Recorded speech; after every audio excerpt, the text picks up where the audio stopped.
तो बच्चों आज हम करेंगे चैप्टर 9 एप्लीकेशन ऑफ ट्रिग्नोमेट्री।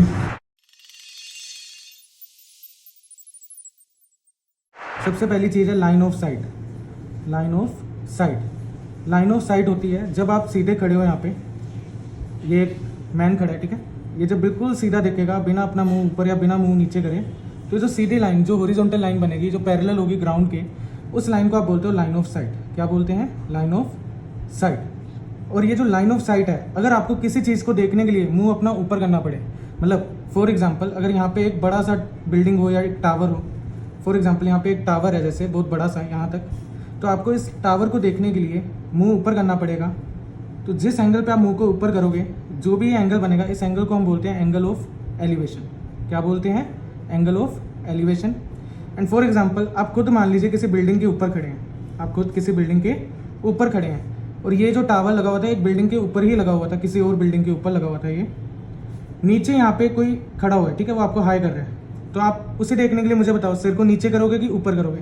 तो आप इस बंदे को यहाँ पे, इसे देखने के लिए आप क्या करोगे? अपने सिर को नीचे करोगे, ऐसे करके। तो ये आपको दिख गया। तो जितने एंगल पे आप नीचे करोगे अपने सिर को, वो एंगल होता है एंगल ऑफ डिप्रेशन। क्या होता है वो? Angle of depression. तो डी से डाउन, डी से डिप्रेशन, डी से डाउन, डी से डिप्रेशन। आपको इस चीज़ के साथ याद रखना है कि एंगल ऑफ डिप्रेशन जो है वो नीचे के लिए, एलिवेशन जो है ऊपर के लिए। एलिवेशन आप ऐसे याद रख सकते हो जैसे एलिवेटर, एलिवेटर लिफ्ट से हम ऊपर जाते हैं, या एलिवेटेड ग्राउंड। तो सिंपल वर्ड है, एलिवेशन का मतलब ऊपर, डी से डाउन, डी से डिप्रेशन, आप ऐसे याद रख सकते हो, ठीक है। और यहाँ पे इंटरेस्टिंग चीज़ ये है कि जब ऐसे करके आप ट्राइंगल को कंप्लीट करोगे, तो ये जो ग्राउंड है ये वाला, और ये जो लाइन ऑफ साइट है, मैंने बोला था ना शुरू में कि लाइन ऑफ साइट जो है ये हॉरिजॉन्टल होती है ग्राउंड के साथ। तो लाइन ऑफ साइट और ये वाली जो आपका ग्राउंड है, ये दोनों आपस में क्या है? पैरेलल है, आपस में पैरेलल है। और ये जो लाइन है इन्हें ज्वाइन कर रही है। तो दैट मीन्स ये एंगल जितना भी होगा, angle of depression, same angle यहाँ पे होगा। फॉर एग्जांपल मान लीजिए 30 डिग्री है, तो ये भी कितना होगा? 30 डिग्री। तो मतलब क्या हो गया यहाँ पे? Alternate interior angle. ये ऑलरेडी आपको पता है, फिर भी मैं बता रहा हूँ, ठीक है। एनीवेज, नेक्स्ट चीज़ है जो आपको इस चैप्टर में सबसे ज़्यादा काम आएगी, वो है P B P H H B H C T, यानी कि पंडित बद्री प्रसाद हर हर बोले सोना चांदी तोले। ये आपको ऑलरेडी पता है कि ये क्या चीज़ है, चैप्टर 8 में आप लोग कर चुके हो। अदर देन दिस जो सबसे ज़्यादा यूज़ होगा वो होगा साइन, कोस और टेन की वैल्यूज़। दैट इज़ जो 0 डिग्री, 30 डिग्री, 45 डिग्री, 60 डिग्री और 90 डिग्रीज पे आपने already chapter 8 introduction to trigonometry के अंदर पढ़ ली है। फिर भी मैं यहाँ पे लिख देता हूँ, यहाँ पे sine 0 0, sine 30 1/2, sine 45 1/√2, sine 60 √3/2, sine 90 1। And इसको आप रिवर्स ऑर्डर में लिख दोगे तो cos 0 1, cos 30 √3/2, cos 45 1/√2, cos 60 1/2 and cos 90 0। And जब साइन और कोस को डिवाइड करोगे, 0 को 1 से डिवाइड किया तो tan 0 0, 1/√2 को 1/√2 से डिवाइड किया तो tan 45 1, और 1 को 0 से डिवाइड किया तो tan 90 not defined, and not defined. Then यहाँ पे 1/2 और 3/2 को जब आपने डिवाइड किया तो यू गेट 1/√3, एंड √3/2 और 1/2 को डिवाइड किया तो आपको मिलेगा √3। तो ये वैल्यूज आपकी काफ़ी ज़्यादा यूज होंगे इस चैप्टर में, क्योंकि चैप्टर का नाम है एप्लीकेशन ऑफ ट्रिग्नोमेट्री। तो हम यहाँ पे अलग अलग चीज़ों की हाइट एंड अलग अलग चीज़ों की दूरियाँ निकालेंगे, हाइट एंड डिस्टेंसेज, यही पूरे चैप्टर में है। तो बच्चों आइए शुरू करते हैं एग्जाम्पल 1 से। एग्जाम्पल 1 में एक टावर दिया हुआ है, जैसा कि आप देख पा रहे हैं यहाँ पे ए से लेकर बी तक ये टावर है। आपसे क्वेश्चन में पूछा गया टावर की हाइट, ठीक है, और आपको बताया हुआ है कि एक बंदा यहाँ पे खड़ा हुआ है from a point on the ground. यहाँ पे जब खड़े हो गए आप टावर के टॉप को देख रहे हो, यानी कि आप ऊपर देखोगे तो एंगल ऑफ एलिवेशन जो आपका बन रहा है ग्राउंड के साथ वो है 60 डिग्री। तो यहाँ पे जो एंगल है वो 60 डिग्री का आपको गिवन है। आपको पता है एंगल के साथ वाली चीज़ जो होती है वो बेस होती है, 90 डिग्री के सामने वाली जो लाइन होती है हाइपोटेन्यूज होती है, और बेस के अलावा जो एक ये आखिरी चीज़ बची, यानी कि जो हाइट ऑफ द टावर है वो क्या है यहाँ पे इस क्वेश्चन में? परपेंडिकुलर है। क्या है ये? परपेंडिकुलर। ये मैं इसलिए बता रहा हूँ क्योंकि कई बच्चे इसे हाइपोटेन्यूज समझ के गलत, क्योंकि एच लेते हैं ना, लेट करते हैं, तो इसे हाइपोटेन्यूज लिख लेते हैं, बिल्कुल गलत है। 90 डिग्री के सामने वाली लाइन जो ए सी है, यहाँ पे ए सी जो है ये हाइपोटेन्यूज है, बी सी जो है आपका बेस है, ए बी जो है आपका परपेंडिकुलर है, यानी कि हाइट। आपको यहाँ पे फाइंड क्या करना है? Height of the tower.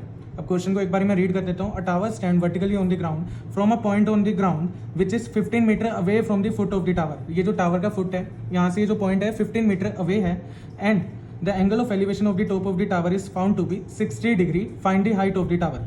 तो मुझे बताओ बच्चों, इसे ढूंढने की हमें जरूरत है। हाइपोटेन्यूज को ढूंढ के कोई फायदा होगा? नहीं होगा, कोई फायदा नहीं है यहाँ पे। अब मुझे बताइए साइन, कोस और टेन में से कौन सा ऐसा वैल्यू है जिसके फॉर्मूला में बेस भी आता है, परपेंडिकुलर भी आता है? जी हाँ बच्चों, बिल्कुल सही, टेन का। टेन में होता है परपेंडिकुलर ओवर बेस। क्या होता है? Perpendicular over base. टेन, यहाँ पे टेन के आगे एंगल क्या आएगा? 60 डिग्री। कितना आएगा? 60 degree is equal to perpendicular कितना है? हाइट है यानी कि height of the tower, base कितना है 15, क्या आ गया यहाँ पे 15। फिर भी अगर आपको डाउट है तो फर्स्ट स्टेप में आप ऐसे लिख सकते हो tan 60। अच्छा ट्राइंगल भी बता दो आप, इन ट्राइंगल ए बी सी, ठीक है, in triangle A B C tan 60 is equal to A B upon B C. ये क्लियर है बच्चों, ए बी हो गया ये, बी सी हो गया ये। नेक्स्ट स्टेप में tan 60 is equal to h upon 15 and tan 60 की वैल्यू क्या होती है √3 h ओवर 15। 15 इधर नीचे डिवाइड में, तो इधर आके क्या हो जाएगा मल्टीप्लाई में, तो ये आंसर आपका आ गया 15√3 metre is equal to h, और h is equal to 15√3 metre. यहाँ पे अगर किसी को डाउट है कि √3 की क्या वैल्यू है, तो √3 की वैल्यू होती है 1.732 अप्रोक्सीमेट वैल्यू है 1.732।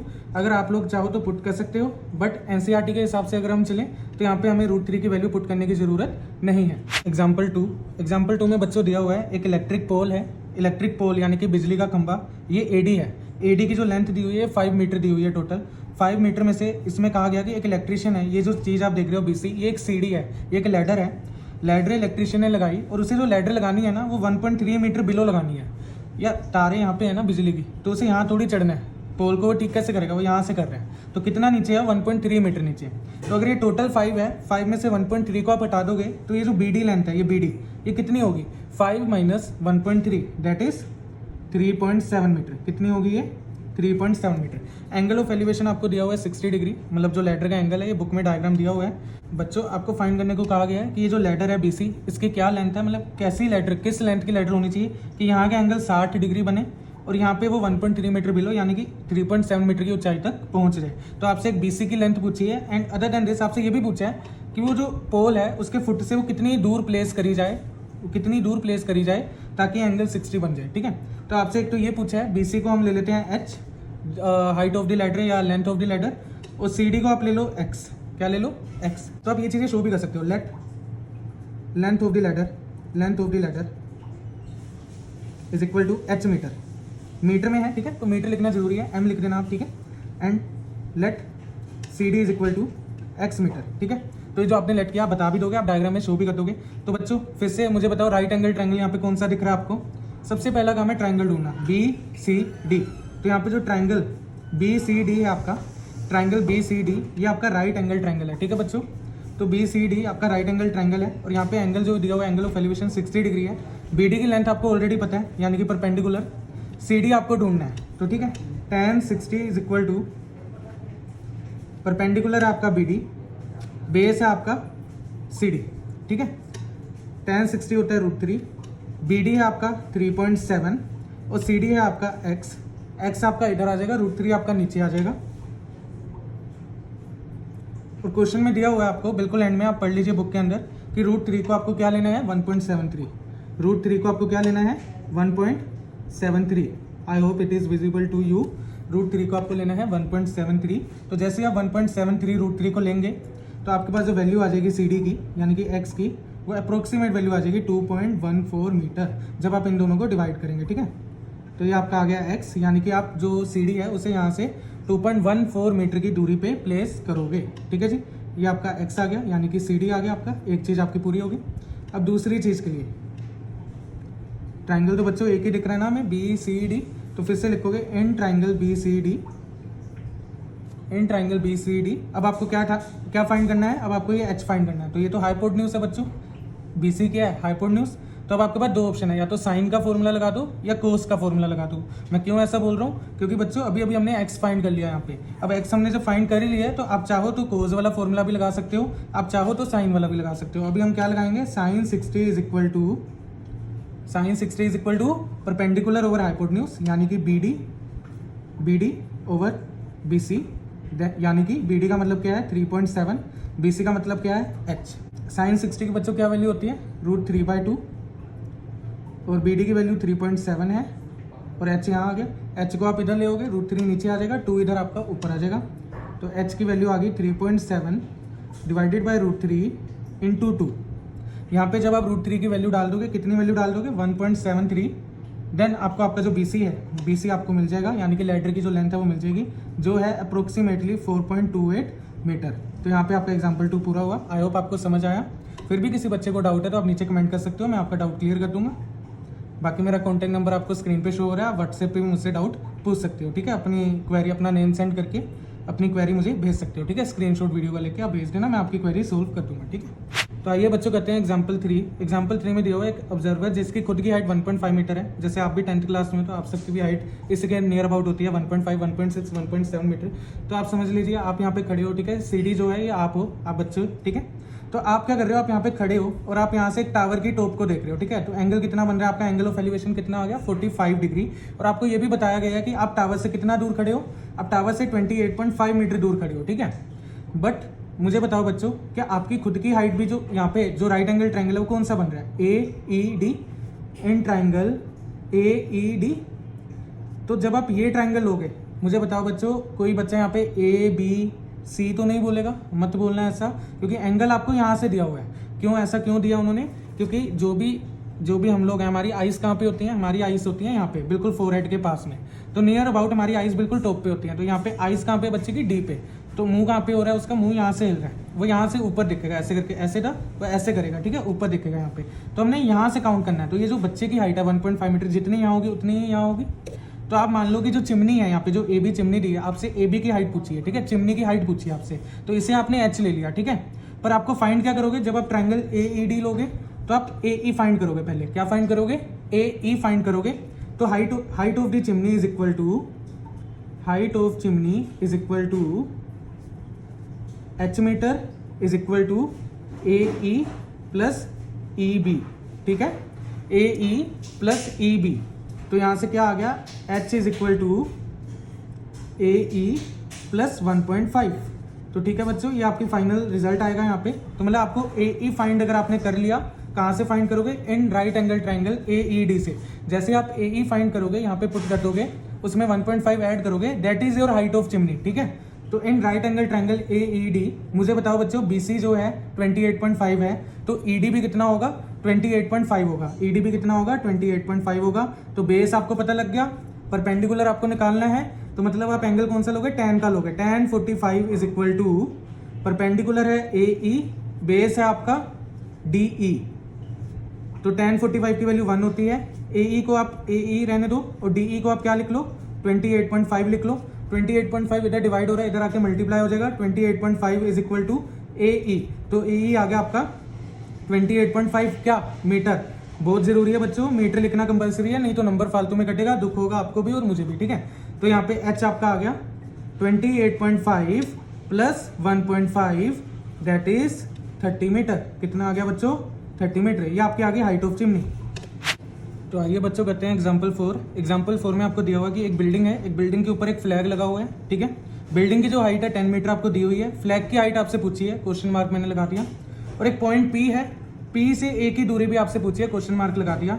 और इंटरेस्टिंग चीज़ यहाँ पे ये है बच्चों कि जब आप P पे खड़े थे, आपने एक बार देखा बिल्डिंग को, किससे देखा, बिल्डिंग के टॉप को देखा।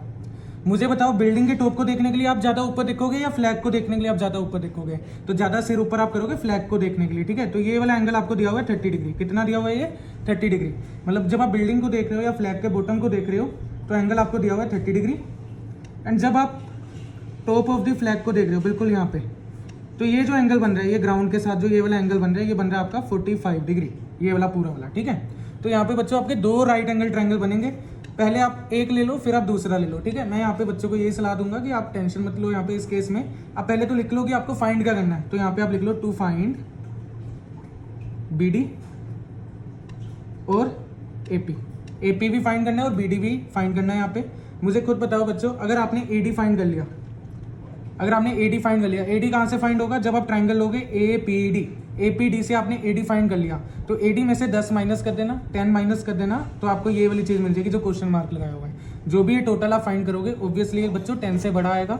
जो भी ये वैल्यू आएगी, जब आप इसमें से ये माइनस करोगे, देन आपको जो वैल्यू मिलेगी दैट इज योर आंसर। वो आपके फ्लैग की हाइट होगी। आपसे इसकी हाइट पूछी है फ्लैग की, ठीक है। पर उसके लिए आपको AP पता होना चाहिए। तो आप क्या करोगे बच्चों, इन ट्राइंगल ABP, सबसे पहले लिखो इन ट्राइंगल ABP। क्या चीज आपको ढूंढनी है, बेस आपको ढूंढना है। परपेंडिकुलर आपको पता है, तो आप फॉर्मूला लगाओगे tan 30 का। tan 30 is equal to, perpendicular है आपका 10, बेस है आपका AP। tan 30 की वैल्यू होती है 1/√3। tan यहीं पे रह गया, AP यहीं पे रह गया। अगले स्टेप में AP इधर आ जाएगा आपका 1 की जगह पे और √3 आपका 10 के साथ आ जाएगा। तो AP की वैल्यू आपको मिल गई 10√3 मीटर। 10√3 का मतलब क्या है, √3 की वैल्यू कितनी डालनी है आपको 1.732। तो 10 इंटू 1.732 जब आप मल्टीप्लाई करोगे तो 10 की वजह से पॉइंट क्या आ जाएगा, पीछे आ जाएगा। तो this is your answer, exact answer आ गया बच्चों आपका। AP आपको पता लग गया 17.32 मीटर। ठीक है, अब ऐसे ही दूसरा ट्राइंगल आप ले लो, एन ट्राइंगल APD, कोई भी नाम लिख सकते हो आप, DAP, DPA या APD आप लिख लो। ठीक है, कुछ भी लिख लो। फिर से आपको क्या ढूंढना है, परपेंडिकुलर आपको ढूंढना है, बेस अब आपको पता है। तो tan 45 is equal to P/B, यानी कि AD अपॉन AP। tan 45 होता है 1, AD आपको पता नहीं है और AP आपने अभी अभी ढूंढ लिया यहाँ से 17.32 मीटर। कितना ढूंढ लिया, 17.32 मीटर। 17.32 क्या होगा, इधर आके मल्टीप्लाई होगा और 17.32 आपका आ गया AD भी कितना आ गया 17.32 मीटर। पर क्या उन्होंने आपसे AD पूछा था, नहीं बच्चों, AD नहीं पूछा था, उन्होंने आपसे क्या पूछा था, BD कैसे निकालोगे आप, AD में से AB माइनस कर दो, टोटल में से बिल्डिंग की हाइट माइनस कर दो तो आपको फ्लैग की हाइट मिल जाएगी। टोटल आपकी 17.32 आ गई, तो BD यानी कि फ्लैग की हाइट कितनी आ जाएगी 17.32 माइनस बिल्डिंग की हाइट कितनी है 10 मीटर। तो जब आप ये माइनस करोगे बच्चों तो 17.32 में से 10 जब माइनस हुआ तो ये आ गया 7.32 मीटर। और यहाँ पे आपका क्वेश्चन हुआ पूरा।